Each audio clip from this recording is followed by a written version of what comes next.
ආයිබෝවන් binary campus ඉතලාව සාදරයෙන් පිළිගන්නවා. ඉතින් ඔයා අපේ channel එක තාම subscribe කරලා නැත්නම් අනිවාර්යෙන් පහළ තියෙන subscribe button එක click කරන්න, bell icon එක click කරලා තියාගන්න. වීඩියෝ එකක් දාපු ගමන් ඔයාලට notification එකකින් ගෙන්න ගන්න පුළුවන්. ඒ වගේම තමයි ඔයා අපේ channel එකට අලුත් කෙනෙක් නම්, එහෙම නැත්නම් trading වලට අලුත් කෙනෙක් නම් අපේ වීඩියෝස් ටික බලන්න channel එකේ දාලා තියෙන ඒ දේවල් වලුත් ඔයාට ඉගෙන ගන්න දේවල් ගොඩක් තියෙයි. ඉතින් අද ඔයාලා thumbnail එකේ දැක්ක වගේ අද ගෙනල්ලා තියෙන්නේ කොහොමද හරියට withdrawal එකක් දාන්න කියලා වීඩියෝ එකක්. ඉතින් මේ withdrawal එක දාන්නේ payment agent හරහා. payment agent withdrawal කියන option එක ගැන තමයි අද අපි කතා කරන්නේ. මීට අමතරව ඔයාලට withdraw කරන්න තව option කීපයක් තියෙනවා. ඒ තමයි P2P කියන Deriv P2P කියන option එක තියෙනවා. ඊළඟට skill හරේ third party e-wallet එකක් පාවිච්චි කරලා ඔයාලට withdrawal කරගන්න පුළුවන්. එතකොට මේ third party e-wallet එක ගැන මම කතා කරන්නම් මුලින්ම. ඒ තමයි skill netල ඊළඟට perfect money තියෙනවා. එතනින් ගියපුවාම ATM එක තියෙන ඔය වගේ e-wallet ගණනාවක්ම තියෙනවා. බයිනරි එකත් එක්ක link කරන්න පුළුවන්. ඉතින් මේවා link කරාට මේවා බයිනරි එකේ e-wallet නෙවෙයි. කියන්නේ බයිනරි platform එකේ e-wallet නෙවෙයි. මේවා third party company සරහා තමයි වෙන්නේ. උදාහරණයක් විදිහට අපි හැමෝම දන්න Skrill එක. ඒතර මේ Skrill කියන එක ගොඩක් වෙලාවට ලංකාවේ ගත්තොත් එහෙම suspend වෙන්න තියෙන ඉඩකඩ ගොඩක් වෙලාවට වැඩි. හරි. ඒ කියන්නේ accounts තියෙනවා එකපාරට සස්පෙන්ඩ් වෙනවා. හරි.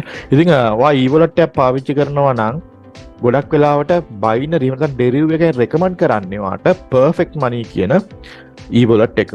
ඒක ලංකාවට විතරක් නෙමෙයි. එයාලා global ගත්තොත් එහෙම එයාලා හැම වෙලේම රෙකමන්ඩ් කරන්නේ perfect money කියන e-wallet එක පාවිච්චි කරන්න කියලා. ඉතින් ස්කිල් වගේ ඒවා ටක් ගාලා සස්පෙන්ඩ් වෙනවා. ගොඩක් පේමන්ට් ඒජන්ට්ලා ඊළඟට ගොඩක් අය ස්කිල් හරහා මුදල් ගනුදෙනු කරන්නේ නැත්තෙත් ඒ හින්දා පොඩි අමවුන්ට්ස් වලට එවන්නෙත් නැත්තේ සමහර කට්ටිය ඉන්නෝනේ ඩොලර් 10ක් එහෙම ඉල්ලුවාම ස්කිල් වලින් ගන්න බෑ. එතකොට ඒ වගේ දේවල් කරන්නේ නැත්තේ ටක් ගාලා සස්පෙන්ඩ් වෙන නිසා. ඒ නිසා ස්කිල් කියන එක මම පර්සනලි රෙකමන්ඩ් කරන එකක් නෙවෙයි ඔයාලට ගනුදෙනු කරන්න. අපි දැන් කතා කරමු Deriv P2P එක ගැන. Deriv P2P එකේදී ඔයාට සල්ලි ගන්නත් පුළුවන්. ඒකේ විකුණන අයගෙන් සල්ලි ගන්නත් පුළුවන්. එහෙම නැත්නම් ඔයාටත් පුළුවන් ඔයා ප්‍රොෆිට් කරන ඒවා ඒකේ ගිහිල්ලා විකුණන්න. ඉතින් Deriv P2P එකේ පොඩි ප්‍රශ්නයක් තියෙනවා. ඉතින් ඒක තමයි එකම ප්‍රශ්නේ Deriv P2P එකේ තියෙන. අනිත් හැම දෙයක්ම ඒකේ පර්ෆෙක්ට්.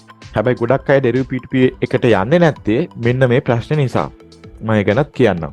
Deriv P2P එකේදී ගොඩක් වෙලාවට මෙන්න මේ වගේ දෙයක් සිද්ධ වෙනවා. ඒ කියන්නේ මේකෙදි කට්ටියට ස්කෑම් කරනවා ගොඩක්. හරි. කොහොමද ස්කෑම් කරන්නේ? අපි බලමු. හරි. දැන් ඔයා හිතන්න ඔයාට ඕනේ P2P එකෙන් ඩොලර්ස් බයි කරන්න. හරි. ඔයාගේ බයිනරි එක টොප් අප් කරගන්න ඕනේ. ඉතින් ඔයාලා මොකද කරන්නේ? ඔයාලා ගිහලා බලනවා Deriv P2P කියන ඔප්ෂන් එකේ වඩ පුළුවන් මෙතන කැෂ් එකට ගිහිල්ලා මෙන්න මෙතන තියෙනවා Deriv P2P කියලා. මම මේකේ අලුත් account එකක් මේකේ මම username මොකුත් හදලා නැහැ. ඒ නිසා මට මෙතනින් buy කරන්න බෑ. හරි. ඉතින් මෙතනින් ඔයාලට බලා ගන්න පුළුවන් Deriv P2P එකේ තියෙන ඩොලර්ස් විකුණන්න දාලා ඉන්න අයගේ විස්තර ටික.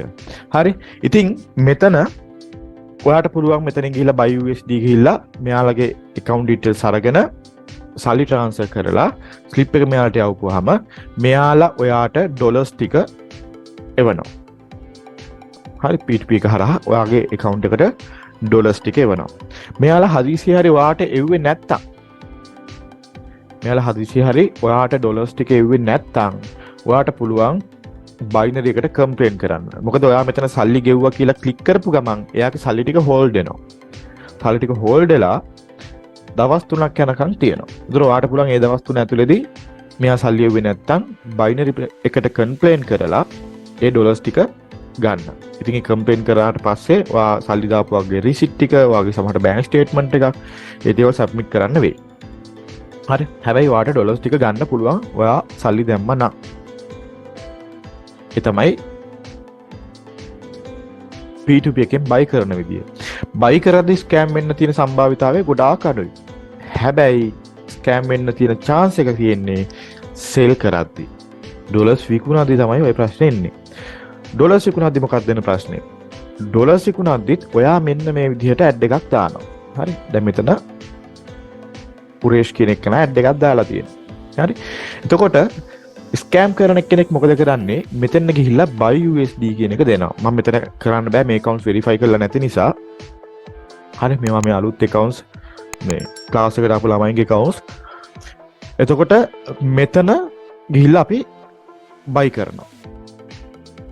buy කරාට පස්සේ අපිට එනවා පොඩි ටික් එකක් දාලා සබ්මිට් කරන්න මම බැංක් එකට සල්ලි ට්‍රාන්ස්ෆර් කරා කියලා. ඉතින් මෙයාලා මොකද කරන්නේ ස්කෑම් කරන අය මෙතෙන්ද සල්ලි බැංකුවට සල්ලි දැම්මා කියලා ටික් එක දාලා සබ්මිට් කරනවා. සබ්මිට් කරාට පස්සේ මොකද වෙන්නේ? ඔයාට එවනවා ෆේක් ඩොකියුමන්ට් එකක්. ඒ කියන්නේ ෆේක් සල්ලි ගෙවුවා කියලා රිසිට් එකක් එවනවා. හොඳට මතක තියාගන්න ඔයා P2P එකේ ගනුදෙනු කරනවා නම් ඔයාගේ බැංකුවට සල්ලි වැටිලා නැත්තම් කිසිම වෙලාවක සල්ලි රිලීස් කරන්න එපා. ගොඩාක් අය කරන වැරද්දක් හදිස්සියට මේක ටයිම් එක්ස්පයර් වෙයි. ඒ වගේ දේවල් වලට බය වෙලා බැංක් එක චෙක් කරගන්නේ නැතුව බැංක් එකෙන් චෙක් කරන්නේ නැතුව සල්ලි ටික රිලීස් කරනවා. ඉතින් ඒ වගේ කීප දෙනෙකුට වෙලා තිබෙනවා. ඉතින් කිසිම හේතුවක් නිසා Deriv P2P එකෙන් බැංකුවට සල්ලි එන්නේ නැතිව වා සල්ලි ටික රිලීස් කරන්න එපා. වගේ ඩොලර්ස් ටික රිලීස් කරන්න එපා. හරි ස්කෑම් කරන අය කරන්නේ අර විදියට බයි කරනවා. බයි කරාට පස්සේ වාට මේකෙන් එනවා පේමන්ට් එක හම්බුණා කියලා. හැබැයි බැංක් එකට ගිහිල්ලා බලද්දි රිසිට් එකකුත් එවනවා අරයා WhatsApp හරහා. මුගක් වෙලාවට IP එකෙන් තමයි රිසිට් එක එවන්නේ. ඊට පස්සේ ඔයා අරක බලන්නේ නැතුව සල්ලි ටික රිලීස් කරනවා. ඉතින් සමහර අය ඉන්නවා. දැන් රිසිට් එක එවලා ඔයා බලනවා බැංක් account එකට සල්ලි වැටලත් නැහැ. හරි. එතකොට අරයට කියනවා තාම සල්ලි වැටලා නැහැ. ඒ නිසා දැම්ම දාන්න බෑ කියලා කියනවා. ඒතර අරයා මොකද කියන්නේ? අනේ අයියේ බොහොම අමාරුවෙන් හොයාගත්ත සල්ලි ටිකක් තමයි දැම්මේ. එහෙම කරන්න එපා අයියේ. මේ මිනිසුන්ට වංචා කරන්න එපා. ප්ලීස් අයියේ ටක් ගාලා සල්ලි ටික දාන්නකෝ. මෙහෙමයි කියලා පොඩ්ඩක් බොරුවට කතා කරනවා. එතකොට සමහරට ඔයා ඉමෝෂනල් කෙනෙක් නම් හරි ඔයා හින්දා තව කෙනෙක්ගේ ඉමෝෂනල් වලට ඩැමේජ් එකක් වෙනවට අකමැති කෙනෙක් නම් ඔයා මොකද කරන්නේ? ඔයා හරි ඉන්න මල්ලි කියලා බලන්න නැතුව අරක දානවා. කිසිම වෙලාවක එහෙම කරන්න එපා. හරි. මොකද සල්ලි වැටිලා නැත්තම් සල්ලි වැටෙනකන් ඉන්නවා. හරි. හදිසියේ හරි ඔයා ට්‍රාන්ස්ෆර් කරේ නැත්තම් ඔන්න දැන් ඔයාට සල්ලි වැටිලත් නැහැ. ඔයා ට්‍රාන්ස්ෆර් කරන්නෙත් නැහැ. සල්ලි වැටලා නැතිනම් ට්‍රාන්ස්ෆර් කරන්නේ නැහැ. මොකද වෙන්නේ? P2P එකෙන් යනවා සල්ලි බයිනරි එකට. ඒ කියන්නේ වාගේ ඔයා දාන්න තිබ්බ ගාන බයිනරි එකෙන් ගන්නවා. අරගෙන එයා දවස් 3ක් ඒ සල්ලි ටික තියාගෙන ඉන්නවා. අර බයි කරපෙන්නා කම්ප්ලේන් කරනවාද කියලා බලන්න. හරි. ඒ කම්ප්ලේන් කරනවාද කියලා බලන්න එයා දවස් 3ක් තියාගෙන ඉන්නවා. ඒ දවස් 3 ඇතුළත එයා අරයාගෙන් කම්ප්ලේන් එකක් ආවේ නැත්නම් අර සල්ලි ටික ඔයාට ආපහු රිලීස් වෙනවා. කම්ප්ලේන් එකක් ආවොත් ඒක ප්‍රොසෙස් වෙලා තමයි සල්ලි ටික ඔයාට රිලීස් වෙන්නේ. එයා සල්ලි දාලා තිබ්බේ නැත්තම්. හරි. ඒ නිසා බය වෙන්න එපා P2P එකෙන් ගනුදෙනු කරන්න. හැබැයි හදිසියට වගේ ගනුදෙනු කරන්න මම රෙකමන්ඩ් කරන එකක් නෙවෙයි P2P කියන්නේ. හේතුව තමයි දැන් ඔයා හදිසියට විකුණන්න දාපු ඇඩ් එකක් කවුරු හරි කෙනෙක් නිකන් බයි කරලා ගිහිල්ලා පේමන්ට් කරන්නෙත් නැතුව ස්ලිප් එවන්නෙත් නැහැ මොකුත් නැහැ නිකන් බයි කරලා යනවා. එහෙම අයත් ඉන්නවා. හරි. එතකොට මොකද වෙන්නේ? ඔයාගේ සල්ලි දවස් 3ක් හෝල්ඩ් වෙනවා. ඒ නිසා මේ හදිසියට බයි කරන්න බෑ. හිමීට කලබලයක් නැතුව ඔයා ඩොලර්ස් විකුණනවා නම් ප්‍රශ්නයක් නැහැ. P2P එකෙන් කරන්න පුළුවන්. හරි. ඉතින් මම අද කරන්නේ පේමන්ට් ඒජන්ට් හරහා කොහොමද විත්ඩ්‍රෝවල් එකක් කරන්න කියලා වීඩියෝ එකක්. මම කලින් කිව්වා වගේ. අපි තුන්වෙනියට කතා කරන්නේ පේමන්ට් ඒජන්ට් කියන විත්ඩ්‍රෝවල් එක. හරි. ඉතින් ඔයාලට පුළුවන් මෙතනින් කැෂිය එකට එන්න. කැෂිය එකට ආවට පස්සේ මෙතන තියෙනවා පේමන්ට් ඒජන්ට් කියලා.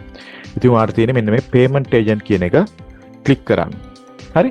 පේමන්ට් ඒජන්ට් ක්ලික් කරපුවාම මෙතන විත්ඩ්‍රෝවල් වලට එන්න ඕනේ. දැන් අපිට තියෙන්නේ විත්ඩ්‍රෝවල් එකක් කරන්න. ඔයා විත්ඩ්‍රෝවල් එකක් ආවට පස්සේ විත්ඩ්‍රෝවල් කියන එකට ආවට පස්සේ ඔයාට පේනවා මෙන්න මේ විදිහට ඊමේල් එකක් එනවා. ඒ කියන්නේ මේ අපිට වෙරිෆිකේෂන් ඊමේල් එකක් දැන් එවලා තියෙන්නේ. එහෙනම් අපි වෙරිෆිකේෂන් ඊමේල් එක ගන්න මම මෙන්න මෙතනින් ඊමේල් එකට යනවා. ඊමේල් එකට ආවට පස්සේ ඔයාලට බලා ගන්න පුළුවන් මෙන්න මෙතන ඇවිල්ලා තියෙනවා verify your withdrawal request. හරි. මෙන්න මෙතනින් මෙන්න මේ ඊමේල් එක ක්ලික් කරනවා. හරි. මේ ක්ලික් කරාට පස්සේ මෙන්න මෙතන තියෙනවා yes it's me කියලා රතු පාටින් බටන් එක. මම මෙන්න මේ බටන් එක ක්ලික් කරනවා. හරි. මෙන්න මේ විදිහට ක්ලික් කරාට පස්සේ ඔයාලට බලා ගන්න පුළුවන් ආපහු අපි කැෂියර් පේජ් එකට ආවා. හරි. ඉතින් මෙතනින් අපේ පේමන්ට් ඒජන්ට්ව සිලෙක්ට් කරන්න තමයි තියෙන්නේ. ඉතින් මම මෙතන අපේ පේමන්ට් ඒජන්ට් එකට තමයි විත්ඩ්‍රෝ කරගන්නේ. කියන්නේ BC ටීම් කියන එක. ඉතින් ඔයාට ඔයා දන්න කෙනෙක් එහෙම නැත්නම් ඔයා කලින් කතා කරලා තියෙන කෙනෙක් ඉන්නවා නම් එයා හරහා ඔයාට විත්ඩ්‍රෝ කරගන්න පුළුවන්. දැන් මම මෙතන අපේ නේම් එකට තමයි විත්ඩ්‍රෝ කරගන්නේ. මම මෙතනින් ගිහිල්ලා මගේ කීයක්ද විත්ඩ්‍රෝ කරන්න කියන එක දා ගන්නවා. ඉතින් මේකේ 42ක් තියෙනවා. මම 42යි 13ම විත්ඩ්‍රෝ කරගන්නවා. හරි. ඊළඟට මම මෙතනින් කන්ටිනියු කියන එක දෙනවා. හරි. එතකොට මෙතනින් පෙන්නනවා account එකෙන් කොයි account එකකටද යන්නේ නම ඒ විස්තර ටික මෙතන පෙන්නනවා. හරි. ඊළඟට මම මෙතනින් confirm කරලා transfer now කියන එක ක්ලික් කරනවා. හරි. ඔන්න දැන් ඔයාලට පේනවා මේ amount එක transfer වෙලා තියෙන්නේ. ඒ වගේම මෙතනින් detail මෙතන අපේ balance එක නැති වෙලා තියෙනවා. මෙන්න මෙතන පෙන්නනවා ඔයාලට payment agent ගේ phone number එක, email address එක, එයාගේ page එකක් හරි මොනවා හරි තියෙනවා නම් ඒකේ link එකත් බලා ගන්න පුළුවන්. ඒතකොට ඔයා හදිස්සියට වැරදිලා කාට හරි යවුවනම් ඔයාලට පුළුවන් මෙතන number එක අරගෙන කතා කරන්න. හරි. ඔන්න ඔය විදිහට තමයි withdrawal එකක් දාන්නේ payment agent හරහා. ඉතින් අනිත් P2P එකකිනුත් ඔයාට ඕනනම් අනිවාර්යයෙන්ම කියන්න අරගෙන එන්නම්. ඉතින් මේක ගොඩක් අය ඉල්ලලා තිබ්බ එකක්. කොහොමද මේ withdrawal කරන්න කියලා වීඩියෝ එකක් ගේන්න කියලා. ඒ නිසා තමයි අද මේ වීඩියෝ එක අරගෙන ආවිත් ඔයාට පේනවා. දැන් මෙතන අපේ balance එක 0 වෙලා තියෙනවා. ඉතින් ඔයාට කරන්න තියෙන්නේ හරිම ලේසි දෙයක්. ඒ තමයි දැන් payment agent කතා කරන්න. කතා කරලා ඉවරලා කියන්න මම සල්ලි දැම්මා කියලා. එහෙම නැත්නම් screenshot එකක් යවන්න. ඔයාගේ account details ටික යවන්න. එතකොට ඔයා bank account details යවුවට පස්සේ ඒ payment agent ඔයාගේ bank account එකට රුපියල් වලින් සල්ලි දායි. හරි. ඒ විදිහට තමයි අපි withdrawal එකක් කරන්නේ. එතකොට වැදගත් දෙයක් තියෙනවා. තවත් දෙයක් ඒ තමයි ගොඩක් වෙලාවට සමහර අය ඉන්නවා payment agent ලා සල්ලි අරගෙන ගොඩක් දවස් බලාගෙන ඉන්න ඕනේ රුපියල් වලට කන්වර්ට් කරගන්න. ඉතින් එහෙම මොන හරි තියෙනවා නම් එයාත් එක්ක කතා කරගන්න සල්ලි දාන්න කලින්. මොකද සමහර වෙලාවට සල්ලි දැම්මට පස්සේ කිව්වහම සති දෙකක් ඉන්න ඕනේ කියලා ඔයා අමාරුයි. ඒ නිසා අනිවාර්යයෙන්ම withdrawal එකක් කරද්දී deposit එකක් කරද්දී ඒ අදාළ කෙනාව මුලින්ම contact කරගෙන ඉවර වෙලා වැඩේ කරන්න. මොකද සාමාන්‍යයෙන් නම් deposit withdrawal වලට දවස් ගණන් යන්නේ නැහැ. උපරිම වුණොත් විනාඩි 5ක් යයි. හරි payment agent කෙනෙක්ගෙන් ඔයා මේ වැඩේ කරගත්තොත්. ඉතින් ඔන්න ඔය විදිහට තමයි මේ වැඩේ කරන්න තියෙන්නේ payment agent withdrawal. ඉතින් මම හිතනවා මේ වීඩියෝ වාට තේරෙන්නේ නැති කියලා, මේ වීඩියෝ එකේ බටන් දෙයක් ගන්න නැති කියලා මම හිතනවා. ඉතින් අලුත් වීඩියෝ එකකින් අපි ඉක්මනටම හම්බ වෙමු. එහෙනම් ඔයාලා හැමෝටම good luck. මතක ඇතුව අපිව subscribe කරලා යන්න.